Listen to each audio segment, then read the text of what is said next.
Doctor Sheikh से request करूंगा कि कृपया हमें अपने बारे में थोड़ा बताएं और अपने विचार रखें।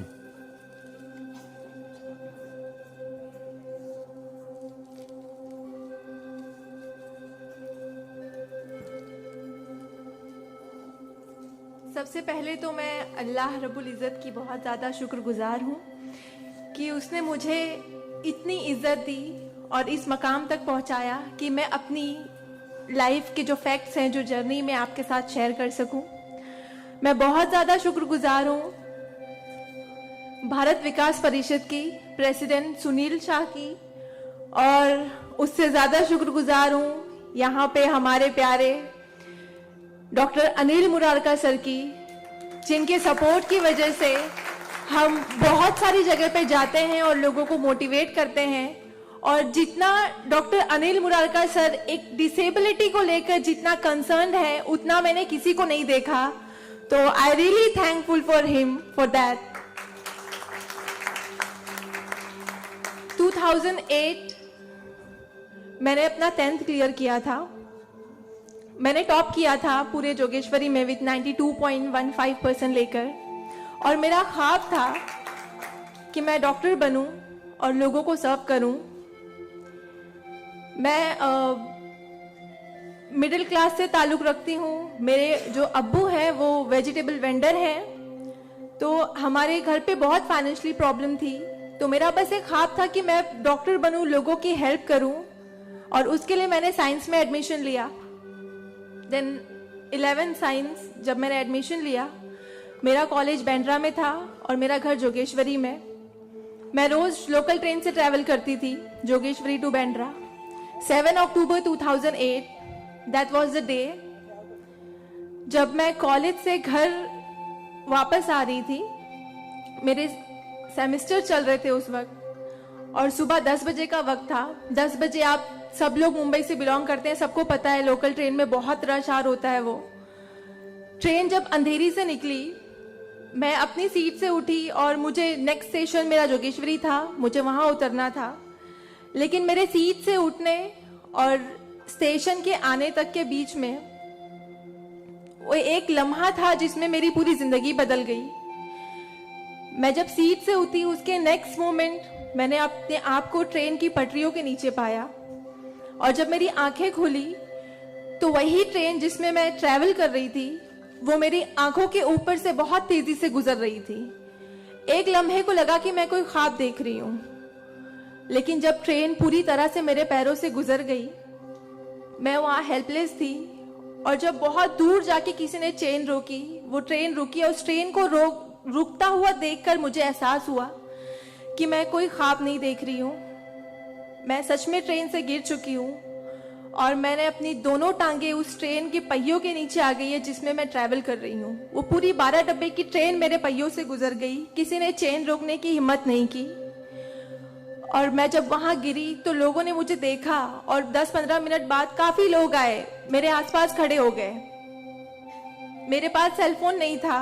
मैंने अपनी बैग से उस वक्त डायरी निकाली, मैंने लोगों को फरियाद की, बहुत रिक्वेस्ट की, बहुत रोया वहां पर कि मेरे घर पे एक फोन कॉल करके बता दो कि मैं यहाँ पे हेल्पलेस पड़ी हूँ विथ हेवी ब्लीडिंग, मेरे बचने की कोई चांस नहीं है। एटलीस्ट मेरे घर वालों को पता होना चाहिए कि मैं यहाँ पे इस हालत में हूँ, मुझे लावारिस लाश बन के नहीं मरना है। बट उस वक्त मैं यही कहूंगी कि अल्लाह ताला की मसलहत थी। अल्लाह ताला उस वक्त जो मेरी तकदीर में था, किसी ने मेरी हेल्प नहीं की, और मैं वहां पे 30 मिनट ऑलमोस्ट मैं ट्रैक पर विथ हैवी ब्लीड, मेरे दोनों पैर ट्रेन के पहियों के नीचे आ गए थे। मैं उसी हालत में पड़ी रही और मैं कॉन्शियस थी। मैं बस लोगों के सामने रो रही थी कि मुझे कोई पानी पिला दो, कोई घर वालों को कॉल कर दो, लेकिन किसी ने हेल्प नहीं की। And after 30 minute I got railway help. Then मुझे गवर्नमेंट हॉस्पिटल लेकर जाते हैं, वहां पर भी कुछ ओटी स्ट्राइक होता है, मुझे फौरी ट्रीटमेंट नहीं मिलता है। एंड देन मेरा एक्सीडेंट सुबह 11 बजे होता है और मुझे 6 बजे जब मेरी फैमिली प्राइवेट हॉस्पिटल लेकर जाती है, then I got a treatment. And उसके बाद 16 साल की थी मैं जब मेरे साथ ये एक्सीडेंट हुआ।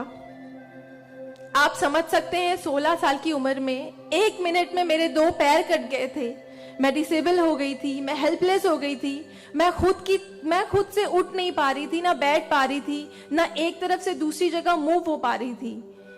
मैं मेंटली डिसेबल हो गई थी, फिजिकली डिसेबल हो गई थी और फाइनेंशियली कंडीशन भी काफी वीक थी। वो सारी चीजें मेरे दिमाग में चल रही थी और जब लोग मुझे देखने आते थे तो कुछ लोग हमदर्दी में नेगेटिव कमेंट्स भी करते थे कि 16 साल की बच्ची है, 2 पैर खो दिए हैं, सारी जिंदगी माँ बाप के ऊपर बोझ रहेगी, ये जिंदा क्यों है, इससे अच्छा ये मर जाती। ये सारी बातें लोग आके जब मेरे सामने करते तो मेरे जहन में वो सारी बातें चलती कि सीरियसली मुझे अल्लाह ने जिंदा क्यों रखा। जब मुझसे दोनों पैर ही लेने थे 16 साल की उम्र में, मैं खुद से मूव नहीं कर सकती हूँ, मेरी मम्मी को इतना सब कुछ झेलना पड़ रहा है। जिस उम्र में मुझे अम्मी की हेल्प करनी चाहिए उस उम्र में वापस से मम्मी मुझे गोद में उठाकर लेकर जा रही है, वापस से मेरी खिदमतें कर रही हैं। तो मेरी जिंदगी का मकसद क्या है? मुझे दोबारा जिंदगी क्यों दी अल्लाह ने? मैं बहुत शिकायतें करती थी अल्लाह से, मैं बहुत रोती थी, लेकिन उस मुश्किल वक्त में मेरे कॉलेज, मेरे स्कूल टीचर्स और बहुत से ऐसे नेक बंदे भी थे जिन्होंने मुझे हौसला दिया। उनमें सबसे पहले मेरी फैमिली आती है, मेरी बड़ी सिस्टर की फैमिली आती है। मेरी मम्मी ने मुझे एक जुमला कहा जो जिंदगी भर और मैं हर फंक्शन में बोलती हूँ, वो कि बेटा तुम रो मत, तुम्हारे साथ आज जो ये हादसा हुआ है, अल्लाह ने तुमसे सिर्फ 2 पैर लिए हैं, तुम्हारे पास तुम्हारा दिमाग है, तुम इतनी फास्ट ट्रेन से गिरी हो, तुम्हारे सर पे चोट लग सकती थी, तुम्हारी जान जा सकती थी, लेकिन अल्लाह ने सिर्फ तुमसे 2 मामूली पैर लिए हैं।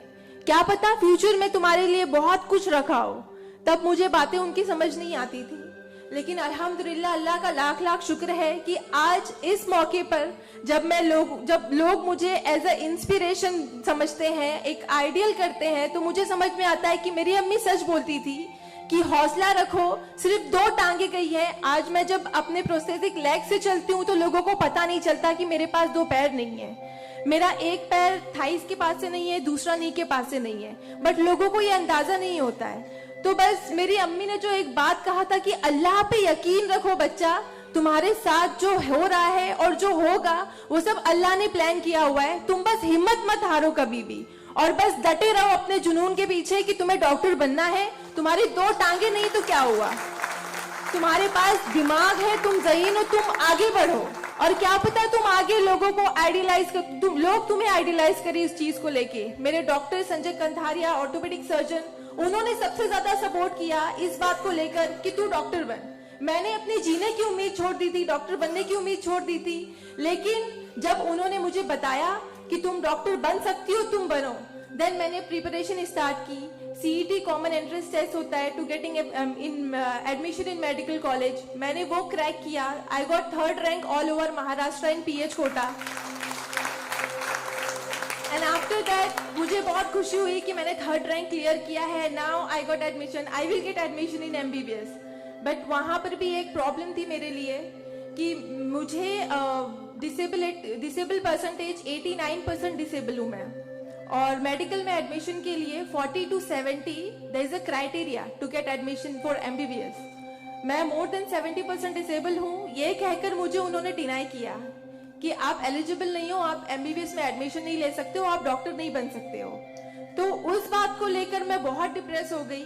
देन मैंने वापस अपने डॉक्टर से हेल्प मांगी, उन्होंने मुझे एक मशवरा दिया कि आप हाई कोर्ट जाओ, बॉम्बे हाई कोर्ट।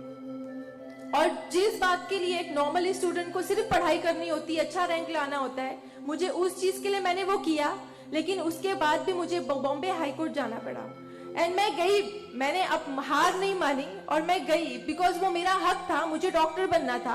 और जब मैंने वापस अपनी नॉर्मल जिंदगी स्टार्ट की अपने प्रोस्थेटिक लेग से, मैंने आना जाना शुरू किया, अकेले ट्रेन ट्रैवल करना शुरू किया, देन मैंने रियलाइज किया कि मेरे अंदर कोई कमी नहीं है, मैं एक नॉर्मल लड़की हूँ, मेरे पास पैर नहीं तो क्या हुआ, मैं लोगों को सर्व कर सकती हूँ, मेरे अंदर पैशन है डॉक्टर बनने का। तो मैंने वो बस अल्लाह पे यकीन रखा और मैंने ये सोचा कि अगर अल्लाह ने मेरी किस्मत में रखा है डॉक्टर बनना तो मैं जरूर कोर्ट में फाइट करूंगी। एंड देन मैं बॉम्बे हाई कोर्ट गई इन 2011 और वहां पे मेरा केस मोहित शाह, चीफ जस्टिस मोहित शाह ने देखा, उन्होंने मुझे ऑब्जर्व किया, मेरे प्रीवियस स्टडी रिकॉर्ड्स देखे, वो सारी चीजें देख के, और उन्होंने जब मेरा पैशन देखा डॉक्टर बनने का, सर्व करने का, देन उन्होंने मेरे फेवर में फैसला दिया। एंड 2011 अल्लाह का लाख लाख शुक्र है कि मुझे इंडिया के टॉप मोस्ट कॉलेज में एडमिशन मिला, which is Seth GS Medical College and KM Hospital. Then 2011 में मैंने अपना एमबीबीएस में एडमिशन लिया। वो जर्नी बहुत आसान नहीं थी मेरे लिए, क्योंकि मेरे पास 2 पैर नहीं है। और जब मेरी काउंसलिंग चल रही थी एडमिशन को लेकर, तो काफी जो डॉक्टर्स का पैनल था उन्होंने मुझे बहुत कुछ हकीकत बताई थी कि आपके लिए डॉक्टर फील्ड आसान नहीं है, इसमें पढ़ाई करना 5.5 साल, आपको एक ओपीडी से दूसरी ओपीडी जाना होगा। और तब मैं 2 क्रचेस यूज करती थी मेरे लिए, तो आपके लिए बिल्कुल भी आसान नहीं है। आप हार जाओगे, 1 साल पढ़ोगे, दूसरे साल आप डिनाई कर दोगे, एडमिशन नहीं लोगे, आप गिव अप कर लोगे। लेकिन बस मैंने दिल में ठान लिया था कि मुझे इन्हें गलत साबित करना है और मुझे लोगों को प्रूव करके दिखाना है कि एक लड़की जो 89% डिसेबल है, जिसे लोग ये कहकर सुनाते थे कि सारी जिंदगी माँ बाप के ऊपर बोझ पर बनी रहेगी, उन्हें प्रूव करना है कि मैं डॉक्टर बन के लोगों को सर्व कर सकती हूँ। और जो मेरे दूसरे डिसेबल भाई बहन हैं, उन्हें भी शो करना है कि after disability, after accident, post accident जो लाइफ होती है वो आप नॉर्मल गुजार सकते हो अपने हौसले की बनिस्बत। तो मैं बस 5.5 साल मैंने बहुत कोशिश की, बहुत दर्द सहे, लेकिन मैंने अल्हम्दुलिल्लाह 2016 में फर्स्ट क्लास से मैंने अपना एमबीबीएस क्लियर किया। और इस बात को देखते हुए मुझे बहुत खुशी होती है, इस बात को बहुत प्राउड मोमेंट था मेरे लिए कि इन 2016 ऑन वुमेन्स डे 8 मार्च मुझे बॉम्बे हाई कोर्ट में फेलिसिटेट किया गया, जो एक हिस्टोरिक मोमेंट था वहां पर कि आउटसाइड से किसी को उन्होंने फेलिसिटेट किया। देन उसके बाद मुझे काफी कॉल्स आए एज अ मोटिवेशनल स्पीकर, मुझे काफी अवार्ड्स मिले। और तब मैंने सोचा कि मेरी जर्नी सिर्फ एमबीबीएस तक नहीं, मुझे लोगों को और प्रूव करना है कि 89% डिसेबल होके अगर मैं एमबीबीएस कर सकती हूँ तो मुझे मेडिकल फील्ड की हायर डिग्री अचीव करनी है, which is MD, medicine in doctor in medicine. Then मैंने उसके लिए भी कॉमन एंट्रेंस टेस्ट दिया and again I got third rank in all over Maharashtra.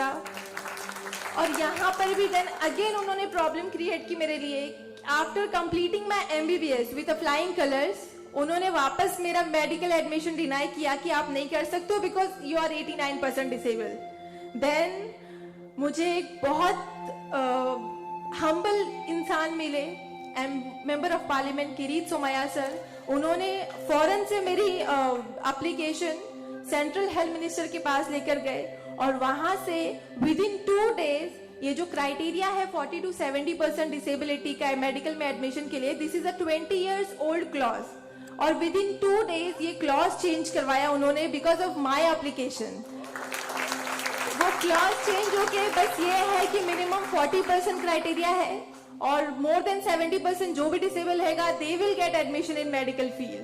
तो मेरी जो जर्नी थी यहाँ तक की, और उसके बाद मैंने रिसेंटली 2019 में मैंने एमडी में एडमिशन लिया और with same college Seth GS Medical College and KM Hospital, और मैं अभी रिसेंटली फर्स्ट ईयर रेसिडेंट हूँ एमडी पैथोलॉजी में।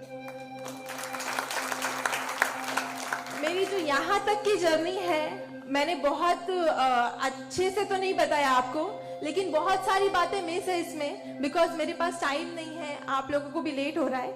लेकिन ये सारी जो मेरी जर्नी है ये सब बताने का मकसद यही है आप लोगों को कि जिंदगी में देखो चाहे कुछ भी प्रॉब्लम आए, बिकॉज मेरी लाइफ में मुझे लगता है कि सारी प्रॉब्लम्स थी, फाइनेंशियल प्रॉब्लम्स थी, फिजिकल प्रॉब्लम थी, मेंटल प्रॉब्लम थी, सारे ऑड्स थे मेरी लाइफ में। लेकिन मैंने बस 2 चीजें ध्यान में रखी। एक तो मेरी अम्मी की बात कि अल्लाह पर यकीन रखो, अल्लाह अपने बंदों से 70 माओं से ज्यादा प्यार करता है। एक माँ हमारी छोटे से दर्द को बर्दाश्त नहीं कर सकती, वो तो 70 माओं से ज्यादा प्यार करता है, तो हमें दर्द में कैसे रख सकता है वो? तो उसने जरूर कुछ अच्छा रखा है हमारे लिए। अगर छोटी सी प्रॉब्लम आई जिंदगी में तो उससे हार नहीं मानो, उससे लड़ना सीखो, हमेशा अपना हौसला जिंदा रखो, बिकॉज आपके पास अगर हौसला है तो आपकी लिए जिंदगी जीने की उमंग रहेगी, बिकॉज बगैर हौसले के कोई जिंदगी नहीं जी सकता।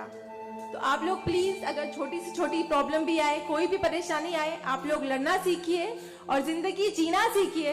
बिकॉज मेरे एक्सीडेंट के बाद मुझे लगा मैं इतनी सारी कोशिशें नहीं करती तो मैं आज यहाँ पर खड़ी होके एज अ डॉक्टर आप लोगों से इंटरेक्ट नहीं हो रही होती। तो बस कभी भी हार मत मानिए। और ये एक शेर है आप सबके लिए, हौसले की तुर्कश में कोशिश का वो तीर जिंदा रख। तरकश मतलब जिसमें तीर रखते हैं। हौसले की तरकश में कोशिश का वो तीर जिंदा रख।